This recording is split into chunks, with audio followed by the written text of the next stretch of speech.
আসসালামু আলাইকুম গাইস, বন্ধুর জন্মদিনে তার অজান্তে আয়োজন করে তাকে চমকে দিলাম। কেক কাটা শেষ হলে আবার নিজ হাতে সবকিছু নষ্ট করলাম।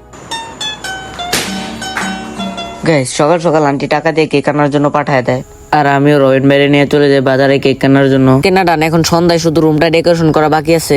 এরপর আমি আর সাবির কাকা একে একে সবগুলো বেলুন ফুলিয়ে ফেলি। এখন আমাদের বেলুন গুলো ওয়ালে টাঙাতে হবে।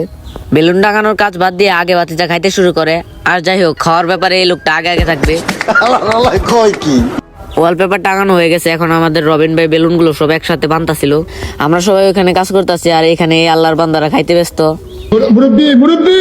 সবশেষে খাওয়াইনা বাটিরাও আমাদের সাথে যোগ দেয়। সব কাজ শেষ হলে আমরা ওরে ফোন দিয়ে আসতে বলি। দেন বড় ভাইরা এসে কেক কাটে। আর খাওয়া দাওয়া শেষ করে সবাই চলে যাওয়ার পর আমার বন্ধু তো আমার মুখে আর্ট করে দেয়, যে কারণে আমার রাত করে মুখ ধুইতে হয়। আর মুখ ধুইলেই কি আমার মুখের তো আর তেল তেলা ভাব যাইতেছে না। দেন লাস্টের দিকে